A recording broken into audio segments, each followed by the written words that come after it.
இன்றைக்கு முழுக்க முழுக்க திராவிட முன்னேற்ற கழகமும் காங்கிரசும் கம்யூனிஸ்டுகளும் இந்த சிறுபான்மை மக்களின் நலன்களுக்காகத்தான் இருக்கிறார்களா? நான் கேட்கிறேன். நீங்கள் இந்திய குடியுரிமை சட்டம் குறித்து பேசுவது என்றால் நான் அது குறித்து ஏராளமாக பேச வேண்டி இருக்கும். அதற்கான நேரம் இல்லை. நீ இந்திய குடிமகனாக இருப்பதற்கு உங்களுக்கு என்ன பிரச்சனை என்று கேட்கிறேன். இந்திய மக்கள் தொகை கணக்கு எடுப்பதில் உங்களுக்கு என்ன பிரச்சனை என்று கேட்கிறேன். இஸ்லாமியர்களை புறந்தள்ளுவதாக நீங்கள் பேசுகிறீர்கள். நான் மோடிக்கு வக்காலத்து வாங்குகிற வக்கீல் இல்லை, அமித்ஷாவுக்கு பல்லாண்டு பாடுகிற மனிதனும் இல்லை. ஆனால் ஒன்றை உங்களிடம் கேட்கிறேன். இந்த சட்டத்தின் மூலமாக, இந்த குடியுரிமை சட்டம்,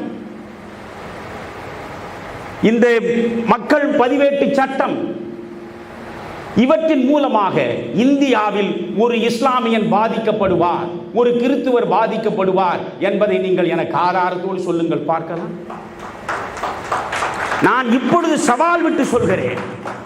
இந்த மோடியும் இந்த அமித்ஷாவும் சேர்ந்து இந்தியாவில் காலம் காலமாக வாழக்கூடிய சிறுபான்மை மக்களில் ஒரு மனிதனையாவது குடியுரிமை இல்லை என்று பறித்து அகதிகளாய் அனாதைகளாய் இன்னொரு இடத்திற்கு அனுப்புவார்கள் என்றால் அதை எதிர்த்து குரல் கொடுக்கக்கூடிய முதல் மனிதனாக தமிழறிவு மணியன் இருப்பான். அதற்காக தன் வாழ்க்கையையே அர்ப்பணிப்பதற்கும் காந்திய மக்கள் இயக்கம் இருக்கும். ஆனால் அப்படி ஒரு நிலை இருக்கிறதா? நான் திரும்ப திரும்ப படித்து பார்க்கிறேன். படிக்காமல் புரிந்து கொள்ளாமல் எதையும் நான் பேசுவதில்லை. இன்றைக்கு எப்படிப்பட்ட அவதூறை நீங்கள் உருவாக்குகிறீர்கள்? பொய்யை விற்பனை செய்கிறீர்கள், வேண்டுமென்றே பொய்யை விற்பனை செய்கிறீர்கள். ஆர்ப்பாட்டங்களை நடத்துகிறீர்கள். ஆர்ப்பாட்டத்தில் மாணவ சமுதாயம் பங்கேற்கிறது. அதில் ஒரு மாணவியை பார்த்து கேட்கிறது ஊடகம், இந்த ஆர்ப்பாட்டத்தில் நீங்கள் ஏன் கலந்து கொள்கிறீர்கள்? அந்த பேதை பெண் சொல்கிறாள், இங்கே இருக்கக்கூடிய இஸ்லாமியர்களை எல்லாம் பாகிஸ்தானுக்கு அனுப்பிவிடுவதற்கு மோடியும் அமித்ஷாவும் புறப்பட்டு விட்டார்கள் என்று சொன்னார்கள். அது நியாயமா என்று கேட்கிறார். எவன் சொன்னான்? எந்த இஸ்லாமியரை பாகிஸ்தானுக்கு போக சொன்னார்? தயவு செய்து யோசியுங்கள். ஒரு தேசத்தின் பிரச்சனை என்பதை நீங்கள் ரெண்டு பக்கமும் பார்க்க வேண்டும். இன்றைக்கு இந்த குடியுரிமை சட்டம் வருகிறது என்றால் நீங்கள் சொல்கிறீர்கள், எந்த இடத்திலிருந்து எவன் வந்தாலும் அத்தனை பேருக்கும் நீங்கள் குடியுரிமை சட்டத்தில் இடம் தர வேண்டும் என்கிறீர்கள். பாதிக்கப்பட்டவன் எவனாக இருந்தாலும் அவனுக்கு குடியுரிமை சட்டத்தில் நீங்கள் இடம் தந்து அவனை குடிமகன் ஆக்க வேண்டும் என்கிறீர்கள். உங்களோடு சேர்ந்து நானும் குரல் கொடுக்கிறேன். எனக்கு அதில் மாற்று கருத்து இல்லை. ஆனால் அஸ்ஸாமில் இருப்பவன் அதை ஒப்புக்கொள்ளவில்லையே. அஸ்ஸாமில் இருக்கக்கூடியவனுடைய பிரச்சனையே என்ன? வங்க தேசத்திலே இருந்து வரக்கூடியவர்கள் முஸ்லிம்களாக இருந்தாலும் சரி, இந்துக்களாக இருந்தாலும் சரி, யாராக இருந்தாலும் நாங்கள் அஸ்ஸாமுக்குள்ளே விட மாட்டோம். வெறும் முஸ்லிம்களை சொல்லவில்லை. வங்க அஸ்ஸாமில் அவன் முஸ்லீமாக இருக்கட்டும் அல்லது அவன் இந்துவாக இருக்கட்டும், எவனையும் உள்ளே விட மாட்டோம். ஏன் தெரியுமா? லட்சக்கணக்கில் இவர்கள் அஸ்ஸாமுக்குள்ளே வந்து விட்டதன் காரணமாக எங்களுடைய மண் அதற்கான பாரம்பரியத்தை பறிகொடுத்து விட்டது. எங்கள் கலாச்சாரத்தை நாங்கள் இழந்து விட்டோம். வேலை வாய்ப்பை நாங்கள் பறிகொடுத்திருக்கிறோம். பங்களாதேஷிலே இருந்து தொடர்ந்து லட்சக்கணக்கில் அன்றாடம் வந்து கொண்டிருந்தால் இங்கே இருப்பவனுக்கு என்ன வேலை? எனவே இந்த குடியுரிமை சட்டத்தை நாங்கள் ஏற்க மாட்டோம். யோசியுங்கள். ஒரு முஸ்லிம் அல்ல, ஒரு இந்து கூட வரக்கூடாது. குடியுரிமை சட்டத்தில் இடம் கொடுப்பது என்று முடிவெடுக்கிற பொழுது அதற்கு எதிராக அஸ்ஸாம் பற்றி எரிகிறது. சரி, குடியுரிமை சட்டத்தில் புதிதாக எவனுக்கும் இடம் தருவதில்லை என்று முடிவெடுத்தால் அதற்கு எதிராக இந்த நாடே பற்றி எரிகிறது. எங்கு போய் நிற்பது? எந்த இந்து மடாலயத்தில் எந்த இந்து மடாதிபதியாவது இவனுக்கு வாக்களிக்க வேண்டும் என்று சொல்லி வரலாறு உண்டா? நான் மதவாதி அல்ல, நான் வகுப்புவாதியும் அல்ல. எந்த மடமாவது இந்த தேர்தலில் இன்னாருக்குத்தான் வாக்களிக்க வேண்டும் என்று பகிரங்கமாக சொன்னதாக வரலாறு உண்டா?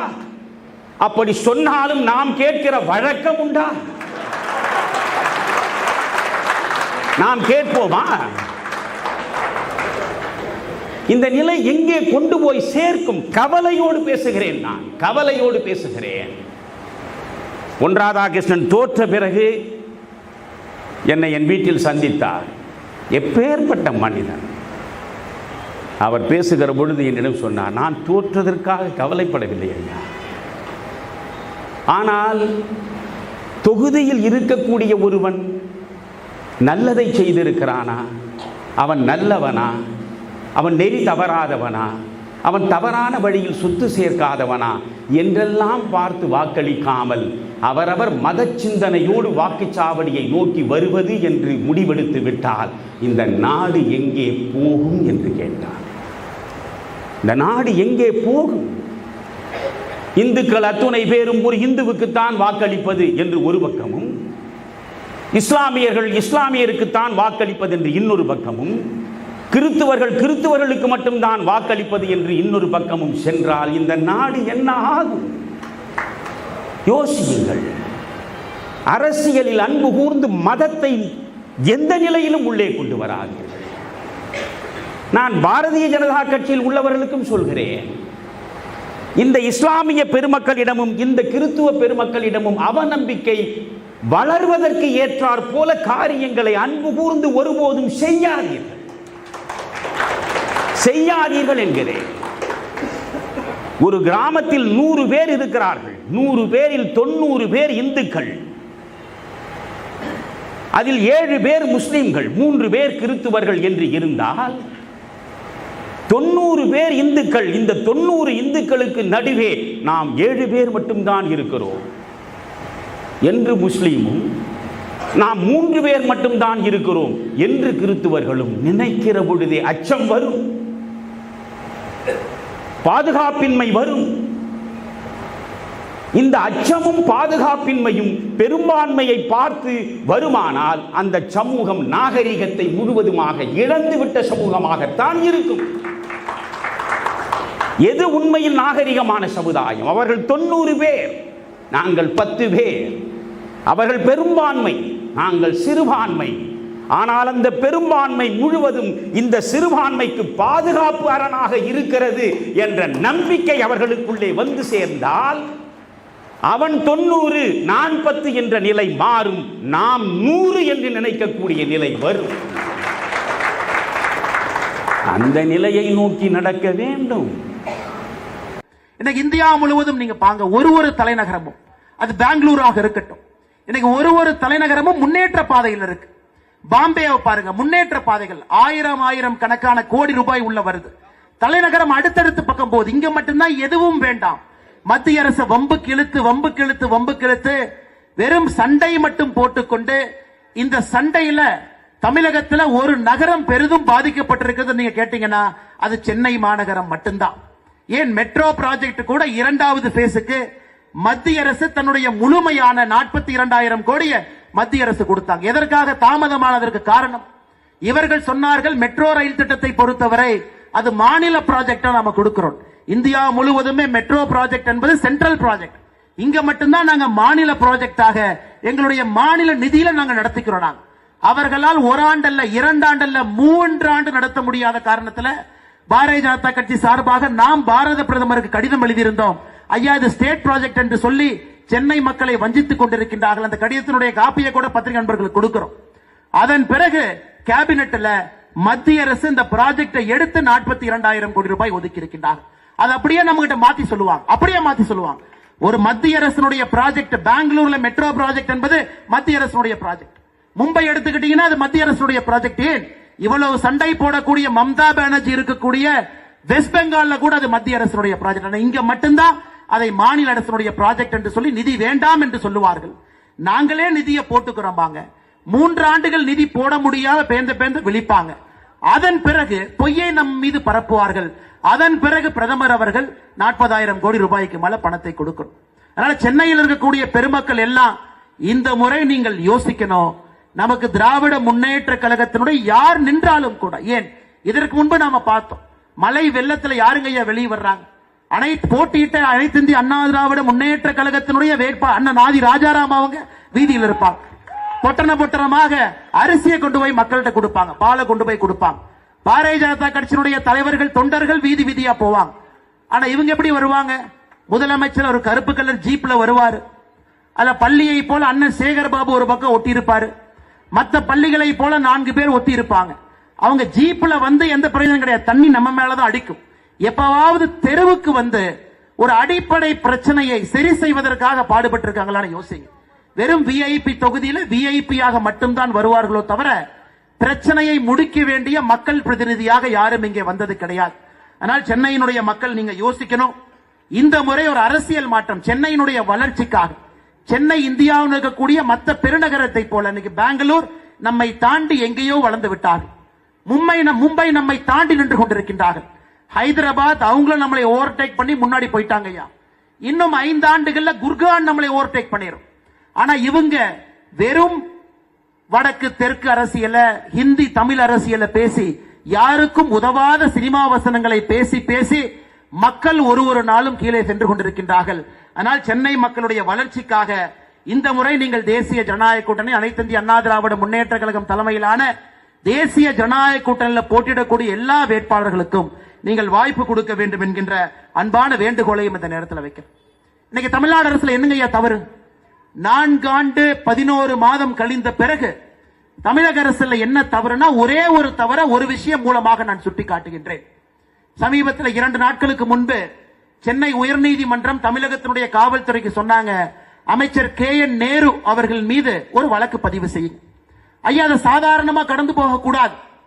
ஒரு அமைச்சர் ஒரு ஊழல் அல்ல, ஒரே துறையில 3 ஊழல் செஞ்சிருக்கிறாங்க. அது இடி அமைப்பு 2025 அக்டோபர்ல டிஜிபிக்கு ஒரு கடிதம் எழுதுறாங்க, டிசம்பர்ல ஒரு கடிதம் எழுதுறாங்க, ஜனவரியில இந்த ஆண்டு ஒரு கடிதம் எழுதுறாங்க. 3 கடிதம், ஒரே துறையில 3 ஊழல். நகர்ப்புற மேம்பாடு மற்றும் குடிநீர் வழங்கல் துறை, அவருடைய முனிசிபல் அட்மினிஸ்ட்ரேஷன் வாட்டர் சப்ளை, அதுல 3 ஊழல் பண்றாருங்க ஐயா. முதல் ஊழல் என்ன பண்றாருங்க ஐயா? ஜூனியர் இன்ஜினியர், அங்க இருக்கக்கூடிய இன்ஜினியருக்கெல்லாம் வேலை கொடுப்பதற்காக 40 to 50 லட்சம் ரூபாய் பணம் வாங்குறாங்க. அது மட்டுமே 888 கோடி ரூபாய் பணம் வாங்கியிருக்கிறாங்க. அது முதல் ஊழல். பணம் வாங்கி டிஎன்பிஎஸ்சி மூலமாக இன்ஜினியர் கொடுக்கக்கூடிய வேலையை இவங்க வீட்டுல 4 புரோக்கர் உட்கார்ந்து முடிவு செய்யறாங்க யாருக்கு வேலை கொடுக்கணும். 40 to 50 லட்சம். இரண்டாவது, குடிநீர் வழங்கல் துறை, நகர்ப்புற நிர்வாக துறையில் இருக்கக்கூடிய டெண்டருக்கெல்லாம் 7.5 to 15% கமிஷன். அதுல 1020 கோடி ரூபாய். 1020 கோடி ரூபாய் அந்த துறையில் இருக்கக்கூடிய அதிகாரிகளுக்கு டிரான்ஸ்பர் செய்வதற்கு அது 360 கோடி ரூபாய். 880 கோடி ரூபாய் புதிய வேலை வாய்ப்பு கொடுப்பதற்கு பணம் வாங்கியது. 1020 கோடி ரூபாய் கமிஷன் வாங்கியது டெண்டர் கொடுப்பதில். 360 கோடி ரூபாய் இடமாற்றத்திற்காக பணம் வாங்கியது ஒரே துறை. ஆனா முதலமைச்சர் எந்த நடவடிக்கை எடுக்கல. நீங்க பார்க்கணும், 280 பக்கத்திற்கு மேற்பட்டு இருக்கக்கூடிய அந்த இடி டாசியர்ல மிக தெளிவாக எழுதுறாங்க, எந்த வாட்ஸ்அப்ல பேசுறாங்க, யார் முடிவு செய்யறாங்க, யார் யாருகிட்ட சொல்றாங்க, பணம் எங்கே வந்துச்சு. இந்த திமுகவை பொறுத்தவரை அதுலயும் பாத்தீங்கன்னா 10 ரூபாய் நோட்டு தான். 10 ரூபாய் நோட்டினுடைய அந்த 6 லெட்டர் எழுதிட்டா அதை இன்னொரு இடத்துல காட்டினா ஹவாலால பணம் கொடுக்கணும். அந்த அளவுக்கு மிகப்பெரிய ஊழல் சாம்ராஜ்யம் நடத்திட்டு எதுவுமே தெரியாம மத்திய அரசு எங்களை வாட்டி வதைப்பதற்காக ஈடியை வச்சு பயமுறுத்துறாங்க. மத்திய அரசு எங்களை அடிபணிய வைப்பதற்காக ஈடியை வச்சு பயமுறுத்துறாங்க. இவ்வளவு ஊழல் செய்துவிட்டு கொஞ்சம் கூட கூசாம பொதுவெளியில முதலமைச்சர் வருவதற்கே வெக்கப்பட வேண்டும். அல்ல ஈடி சொல்றாங்க, இந்த பணம் வாங்கியதெல்லாம் முதலமைச்சர் வரை சம்பந்தம் இருக்கிறது. திராவிட முன்னேற்ற கழகத்தினுடைய கட்சி நிதிக்கு இது போயிருக்குது. அந்த அளவுக்கு நேரடியாக குற்றச்சாட்டு வைத்து 5 மாத காலமாக எஃப்ஐஆர் போடாம நேற்று முன்தினம் சென்னை உயர்நீதிமன்றம் சொல்றாங்க, இது மாபெரும் தவறு, உடனடியாக எஃப்ஐஆர் போடுங்க. அன்பு சொந்தங்களே, ஒரே ஒரு துறையினுடைய ஒரே ஒரு அமைச்சரையை மட்டும் சான்றாக உங்களுக்கு சொல்லுகின்றேன். இதெல்லாம் யாருக்கு பாதிக்கும்? உங்க குழந்தைகளை பாதிக்கும். நேர்மையாக படித்து அரசு துறையில நம்ம பரீட்சை எழுதுனா யாரோ சரியான நபர் நம்ம பேப்பரை படிப்பாங்க, சரியான நபர் இன்டர்வியூ கூப்பிடுவாங்க, நமக்கு சரியான முறையில வேலை கொடுப்பாங்கன்னு எத்தனை லட்சம் இளைஞர்கள் எக்ஸாம் எழுதுறாங்க பாருங்க ஐயா.